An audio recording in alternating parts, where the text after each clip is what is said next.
Sir ನೋಡ್ತಾ ಇದ್ದೀವಿ ಒಂದು ಕಡೆ ಕಾಂಗ್ರೆಸ್ನಲ್ಲಿ 1-to-1 ಮೀಟಿಂಗು, ಮತ್ತೊಂದು ಕಡೆ ನನಗೊಂದು ತಮಾಷೆ ಅನಿಸಿದ್ದು ಸರ್, ಯಾವುದೇ ಒಂದು ಬರ್ತ್ಡೇ ಸಮಾವೇಶ ನಾನು ನೋಡಿದ್ದೀನಿ.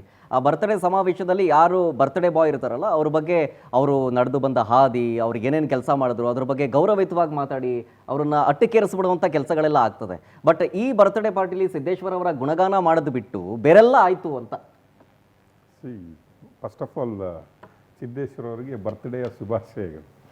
ಓಕೆ, ಪವರ್ ಟಿ ವಿ ಕಡೆಯಿಂದ ನಮ್ಮೆಲ್ಲ ಕಡೆಯಿಂದ ಶುಭಾಶಯಗಳನ್ನು ಕೋರ್ತಾ ನೀವು ಹೇಳಿದಂಗೆ ನಾವು ನೋಡಿದ್ವಿ 75 ಬರ್ತ್ ಆ್ಯನಿವರ್ಸರಿ ಅಥವಾ ರಾಜಕೀಯಕ್ಕೆ ಬಂದು 25 ವರ್ಷ, 50 ವರ್ಷ, 100 ವರ್ಷ. ಸಿದ್ದರಾಮಯ್ಯನವ್ರದ್ದು ದಾವಣಗೆರೆಯಲ್ಲಿ ನಾವು ನೋಡಿದ್ದೀವಿ 75ನೇ ಬರ್ತ್ಡೇ ಸೆಲೆಬ್ರೇಷನ್. ಮೊನ್ನೆ ರಾಜಣ್ಣನವ್ರದ್ದು ಬರ್ತ್ಡೇ ಸೆಲೆಬ್ರೇಷನ್, ಬುಕ್ ರಿಲೀಸ್ ಎಲ್ಲ ಆಯಿತು. ಬಟ್ ಹಿಯರ್ ಇದು ಎಲ್ಲ ಇವತ್ತಿನ ಈ ಬೈಟ್ಗಳನ್ನು ನೋಡ್ತಾ ಇದ್ದಾಗೆ, ಅವ್ರು ಏನು ಸ್ಪೀಚಸ್ ಇದೆಯಲ್ಲ ಅದನ್ನು ನೋಡ್ತಾ ಇದ್ದಾಗೆ ನಾವು ದಿನನಿತ್ಯ ನೋಡೋ ಒಂದು ಸ್ಟೋರಿ ನೆನಪಾಗುತ್ತೆ ನಮಗೆ. ಒಂದು boy friend girl friend love ಮಾಡ್ತಾರೆ, ಒಟ್ಟೊಟ್ಟಿಗಿರ್ತಾರೆ. ಓಕೆ, ಮದುವೆ ಕಮಿಟ್ಮೆಂಟ್ ಆಗುತ್ತೆ, ಅವನು ಗಿಫ್ಟ್ ಕೊಡಿಸ್ತಾನೆ, ಅವಳು ಗಿಫ್ಟ್ ತಗೊಳ್ತಾನೆ, ಎಲ್ಲ ಆಗುತ್ತೆ, ಎಲ್ಲ ಎವ್ರಿಥಿಂಗ್ ವಿಲ್ ಹ್ಯಾಪನ್. ಓಕೆ, ಮದುವೆನಾಗ್ಬಿಡುತ್ತೆ. ಎಲ್ಲ ಒಟ್ಟಿಗೆ ನಡೆದಿರುತ್ತೆ. ಅದ್ರ ನಂತರ ಒಂದಿನ ಒಬ್ರಿಗೊಬ್ರಿಗೆ ಆಗಿಲ್ಲ ಅಂತ ಹೇಳಿದ್ರೆ ರೇಪ್ ಕೇಸ್ ಕೊಟ್ಬಿಡ್ತಾರೆ. ಅರ್ಥ ಆಯ್ತಾ ನಿಮಗೆ? ಅವನು ಬಲಾತ್ಕಾರವಾಗಿ ನನ್ನನ್ನು ರೇಪ್ ಮಾಡಿಬಿಟ್ಟ. ಕರೆಕ್ಟ್. ಅಂದ್ರೆ ಒಂದು ಕಾಯ್ದೆ ಇದೆ, ಉಪಯೋಗಿಸ್ಕೊಡುವಂತ ಕಾಯ್ದೆ. ಈ ಕಾಯಿಲೆ ನೋಡಿದ್ರೆ ಇಲ್ಲಿ ಈ ರಾಜಕೀಯದಲ್ಲಿ ಈ ಕಾಯಿಲೆ ಶುರು ಆಗ್ಬಿಟ್ಟಿದೆ ಇವತ್ತು. ಯಾವತ್ತೋ ನಾನು ಏನೋ ಮಾಡಿದ್ದೀನಿ ಯಡಿಯೂರಪ್ಪನವ್ರಿಗೆ, ಆವತ್ತು ಏನೋ ಮಾಡಿದ್ದೀನಿ. 2016ರಲ್ಲಿ ಅವರು ಆಗ್ಬೇಕಿದ್ರೆ ನಾನೇ ಕಾರಣ. ಅವರು ನನ್ನನ್ನು ಕರೆದ್ರು, ವಾಕಿಂಗ್ ಹೋಗ್ತಾ ಇದ್ರು, ನಾನು ಹೋದೆ, ನಾನೆಲ್ಲ ಮಾಡಿದ್ದೀನಿ, ಅಂದರೆ ದುಡ್ಡು ಕೊಟ್ಟಿದ್ದೀನಿ. ಇನ್ನು ಕಾಂಗ್ರೆಸ್ ಆಗಿದ್ರೆ ಇಡಿ ರೈಡ್ ಹಾಕ್ಬೋದಿತ್ತು.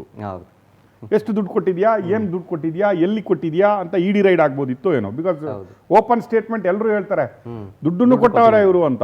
ದುಡ್ಡು ಕೊಟ್ಟರೆ ಲೆಕ್ಕ ಹಾಕಿರ್ಬೇಕಲ್ಲ ಎಲ್ಲಾದರೂ. ಸೊ ಕೊಟ್ಟರೆ ಇಡಿ ರೈಡ್ ಆಗ್ಬೋದಿತ್ತು. ಈಗ ಇಡಿ ರೈಡ್ ಮಾಡ್ಲಿಕ್ಕೆ ಆಗಲ್ಲ, ಅಲ್ಲಿ ಸೆಂಟ್ರಲ್ ಗವರ್ಮೆಂಟ್ ಇವ್ರದೇ ಇರೋದ್ರಿಂದ ಇಡಿ ರೈಡ್ ಮಾಡ್ಲಿಕ್ಕೆ ಆಗಲ್ಲ ಅಂತ ಇಟ್ಕೊಳ್ಳೋ. ಐ ಟಿ ರೈಡ್ ಆಗಲ್ಲ, ಇಡಿ ರೈಡ್ ಆಗಲ್ಲ. ಸಿದ್ದೇಶ್ವರಿಗೆ ಹೋಲ್ಡ್ ಇದೆ. Okay, yes, rich person. Siddeshwara ಬಗ್ಗೆ ನಮಗೆ ಒಳ್ಳೆ ಅಭಿಪ್ರಾಯ ಇದೆ, ರಾಜಕೀಯವಾಗಿ ಅವರ ಒಳ್ಳೆ ಅಭಿಪ್ರಾಯ ಇದೆ. ಬಟ್ ದಿಸ್ ಮೋಡ್ ಇದೆ ಅಲ್ವಾ, ಅವರ ಈ ಗೌರವಕ್ಕೆ ಚ್ಯುತಿ ಬರುವಂತಹ ಕೆಲಸವನ್ನು ಅವರೇ ಮಾಡ್ತಾ ಇದ್ದಾರೆ. ನೀವು ಹೇಳ್ದಂಗೆ ಬರ್ತ್ಡೇ ಏನಿರಬೇಕಿತ್ತು, ಸಿದ್ದೇಶ್ವರ ಅವರು ಏನು ಮಾಡಿದ್ರು, ಹೆಂಗಿದ್ರು, ಇದನ್ನು ರಾಜಕೀಯ ಭಿನ್ನಮತಕ್ಕಾಗಿ, ಅದನ್ನು ಪ್ರದರ್ಶಿಸಲಿಕ್ಕಾಗಿ, ಅಥವಾ ಯಡಿಯೂರಪ್ಪನವರ ವಿರುದ್ಧ ಏನಾದರೂ ಮಾತಾಡಲಿಕ್ಕಾಗಿ ಮಾಡಬೇಕಂತಹ ಬರ್ತ್ಡೇ ಆಗಬೇಕಾಗಿರಲಿಲ್ಲ. ನಂಬರ್ 1, ನಾವು ಇವರ ಭಿನ್ನಮತವನ್ನು ಏನು ನಾವು ತಿರಸ್ಕರಿಸಬೇಕು ಅಂತ ಹೇಳ್ತಾ ಇಲ್ಲ. ಎಲ್ಲರಿಗೆ ಮಾತಾಡುವಂಥ ಹಕ್ಕಿದೆ, ಎಲ್ಲರಿಗೆ ಹೋರಾಡುವ ಹಕ್ಕಿದೆ, ಎಲ್ಲರಿಗೆ ಅವರು ಏನು ಬೇಕು ಅದನ್ನು ಹೇಳುವ ಹಕ್ಕಿದೆ.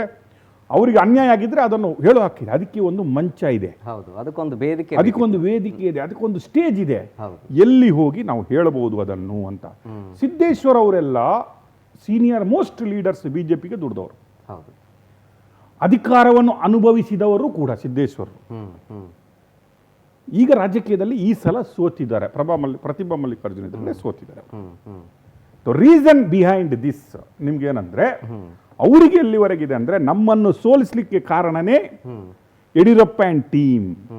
ನಮ್ಮ ಹಿಂದೆ ಇವರು ಮಾಡಬಾರದನ್ನು ಮಾಡಿಬಿಟ್ಟು ನಮ್ಮನ್ನು ಬೇಕಂತಲೇ ಸೋಲಿಸಿದ್ದಾರೆ ಅನ್ನೋದು ಸಿದ್ದೇಶ್ವರ ಅವರ ಮನಸ್ಸಲ್ಲಿ ಇದೆ. May be it is true, ನಮ್ಗೆ ಗೊತ್ತಿಲ್ಲ. ಒಳ ಜಗಳಗಳು ಏನಂತ ನಾವು ಅನಾಲಿಸಿಸ್ ಮಾಡಿದೀವಿ ಹೊರತು ಒಳ ಜಗಳ ಆಗಿದ್ವಾ, ಏನೋ ಮಾಡಿದ್ವಾ ನಾವು ನೋಡಿದ್ವಾ? ಇಲ್ಲ. ಬಟ್ ಸಿದ್ದೇಶ್ವರಿಗೆ ಅದು ಇದೆ. ಇದು ಎಲ್ಲ ಇಲ್ಲಿ ಇರುವವರು ಎಲ್ಲ ಯಾರು, ಇಲ್ಲಿ ಮಾತಾಡುವವರೆಲ್ಲ ಯಾರು? ಅತೃಪ್ತ ಆತ್ಮಗಳು ಅಂತ ನಾವು ಏನು ಹೇಳ್ತೀವಲ್ಲ, ಬಿಜೆಪಿಯಲ್ಲಿ ಅತೃಪ್ತ ಆತ್ಮಗಳು. This use 2 things. 1, ಎಗೈನ್ ಭಿನ್ನಮತವನ್ನು ಹ್ಯಾಂಡಲ್ ಮಾಡುವಲ್ಲಿ ಪ್ರಹ್ಲಾದ್ ಜೋಶಿ ಅವರು ಬಂದು ಮಾತಾಡಿ ಹೋದ್ರೂ ಕೂಡ, ಒಬ್ಬರನ್ನು ಹೊರಗಡೆ ಪಾರ್ಟಿಯಿಂದ ಓಡಿಸಿದ್ರು ಕೂಡ, ನೀವು ಓಡಿಸೋದಾದ್ರೆ ನಮ್ಮನ್ನು ಓಡಿಸಿ ನೋಡುವ ಅಂತ ಹೇಳುವ ರೀತಿಯಲ್ಲಿ ಇದು ಛಲ ಕಟ್ಟಿ ಟೊಂಕ ಕಟ್ಟಿ ನಿಂತ ರೀತಿ, ಚಾಲೆಂಜ್ ಮಾಡಿದ ರೀತಿ. ಯಾಕಂದ್ರೆ ಸದಾನಂದ ಗೌಡರು ಲಾಸ್ಟ್ ವೀಕ್ ಹೇಳಿದ್ರು, ಏನು ನಾವು ಎಲ್ಲರನ್ನು ಓಡಿಸಿದ್ರೆ ಪಾರ್ಟಿನೇ ಖಾಲಿ ಮಾಡಬೇಕು, ಇನ್ನು ಎಷ್ಟು ಜನರನ್ನು ತೆಗಿಬೇಕಂತ ನೀವು ಹೇಳ್ತಾ ಇದ್ದೀರಿ ಅಂತ ಸದಾನಂದ ಗೌಡ್ರೆ ಹೇಳ್ತಾ ಇದ್ದಾರೆ. That is what it shows. ನೀವು ಇನ್ನೊಂದು ಬೈಟಿಗೆ ಬನ್ನಿ. ಸಿದ್ದೇಶ್ವರ ಅವರು ಒಂದಾದ್ರೆ, ಅರವಿಂದ್ ಲಿಂಬಾವಳಿ ಅವರು ಮಾತಾಡ್ಲಿಕ್ಕೆ ಶುರು ಮಾಡ್ತಾರೆ. ಅರವಿಂದ್ ಲಿಂಬಾವಳಿ, ಎಸ್, ನೀವು ಕೆಲವು ವರ್ಷದಿಂದ ಯಾವಾಗ ಅವರನ್ನು ಮಿನಿಸ್ಟರು ಮಾಡಲ್ಲ ಯಡಿಯೂರಪ್ಪನ ಗವರ್ಮೆಂಟಲ್ಲಿ, ಅಲ್ಲಿಂದ ಇಲ್ಲಿವರೆಗೂ ಕೂಡ ಅವರು ಒಂದು ವಿರೋಧ ಪಕ್ಷವಾಗಿ ಟೊಂಕ ಕಟ್ಟಿ ನಿಂತವರು. ಹೌದು. ಅರವಿಂದ್ ಲಿಂಬಾವಳಿ ವಿಷಯಕ್ಕೆ ಬಂದಾಗ very senior most leader, eligible leader, okay. ಬಿಜೆಪಿಯಲ್ಲಿ ಎಲಿಜಿಬಲ್, ಸಂಘಟನಾ ಸಾಮರ್ಥ್ಯ ಇರುವಂತಹ ಆರ್ ಎಸ್ ಎಸ್ ಕ್ಯಾಡರ್ನಿಂದ ಬಂತಹ ಸಂಘಟನಾ ಸಾಮರ್ಥ್ಯ ಇರುವಂತಹ ಮತ್ತು ಹೈಕಮಾಂಡ್ನ ಭಾಷಾ ಪ್ರಾವೀಣ್ಯತೆ ಕೂಡ ಅವರಿಗಿದೆ. ಹಿಂದಿ, ಇಂಗ್ಲಿಷು ಎಲ್ಲದನ್ನು ನೀಟಾಗಿ ಮಾತಾಡಿ ಹೈಕಮಾಂಡ್ ಒಟ್ಟಿಗೆ ಒಳ್ಳೆ ರೀತಿಯ ಒಂದು ಸಂಘಟನಾ ಕಾರ್ಯಗಳನ್ನು ಮಾಡಿದವರು ಅವರು ಯಡಿಯೂರಪ್ಪನವರೊಟ್ಟಿಗೆ. ತದನಂತರ ಏನೋ ಪ್ಲಸ್ ಆರ್ ನೆಗೆಟಿವ್ ಅವರನ್ನು ಟಾರ್ಗೆಟ್ ಮಾಡಲಾಯಿತು ಅನ್ನುವ ಮನಸ್ಸು ಅವರಿಗಿದೆ. ಅವರಿಗೆ ಕೊಡದೆ ಅಟ್ಲೀಸ್ಟ್ ಈಶ್ವರಪ್ಪನವರು ಹೊರಗಡೆ ಹೋದ್ರು, ಜಗದೀಶ್ ಶೆಟ್ಟರ್ ಹೊರಗಡೆ ಹೋದ್ರು, ಸೌದಿಯವರು ಹೊರಗಡೆ ಹೋದ್ರು. ಬಟ್ ಇಲ್ಲಿ ಏನು ಮಾಡಲಾಯ್ತು ಅಂತ ಹೇಳಿದ್ರೆ ಅರವಿಂದ್ ಲಿಂಬಾವಳಿಯವರು ಆ ಡಿಸಿಷನ್ ತಗೊಳ್ಬಹುದು ಅನ್ನುವ ಮಟ್ಟಕ್ಕೆ ಹೋದಾಗ ಅವರ ಹೆಂಡತಿಗೆ ಸೀಟನ್ನು ಆಫರ್ ಮಾಡಲಾಯಿತು. ಇಲ್ಲಿ ಅರವಿಂದ ಲಿಂಬಾವಳಿ ಅವರ ಪ್ರಭಾವ ಒಂದೇ ಕ್ಷೇತ್ರದಲ್ಲಿ ಇರುವುದು ಮಾತ್ರ ಅಲ್ಲ. ನೆಕ್ಸ್ಟ್ ಏನು ಸರ್ವಜ್ಞನಗರ ಬರುತ್ತೆ, ಅಲ್ಲಿನೂ ಅವರ ರಿಲೇಷನ್ನೇ ಇರೋದು MLA. So there is 1 or 2 MLAs ಇಲ್ಲಿ ಬ್ಯಾಂಗ್ಳೂರಲ್ಲಿ ಆದರೆ ಹೊರಗಡೆನೂ ಅರವಿಂದ ಲಿಂಬಾವಳಿ ಅವರಿಗೆ ಒಳ್ಳೆಯ ಒಂದು ಸಪೋರ್ಟರ್ಸ್ ಇದ್ದಾರೆ. ಆದರೆ ಸರ್ಪ್ರೈಸಿಂಗ್ಲಿ ಅರವಿಂದ್ ಲಿಂಬಾವಳಿ ಅವರ ಇವತ್ತಿನ ಅವರು ಏನು ಓಪನ್ ಆಗಿ ನಿಂತ್ಕೊಂಡ್ಬಿಟ್ಟವ್ರೆ. ಹೌದಪ್ಪ, ನಾನು ಭಿನ್ನಮತದಲ್ಲಿ ಇದ್ದೀನಿ, ನಾನು ಓಡಾಡ್ತಾ ಇದ್ದೀನಿ, ನಾನು ಬಿಜೆಪಿಯ ವಿರೋಧಿ ಅಲ್ಲ, ನಾನು ಮೋದಿಯ ವಿರೋಧಿ ಅಲ್ಲ, ನಾನು ಅಮಿತ್ ಶಾನ ವಿರೋಧಿ ಅಲ್ಲ, ನಾನು ಸ್ಟ್ರೈಟ್ ಅವೇ ವಿರೋಧಿ. ಯಾರ್ದು ವಿರೋಧಿ? ಯಡಿಯೂರಪ್ಪನವರ ವಿರೋಧಿ, ವಿಜೇಂದ್ರನವರ ವಿರೋಧಿ ಅನ್ನುವ ದಾಟಿಯಲ್ಲಿ ಅವರು ಮಾತಾಡಿದ್ದಾರೆ.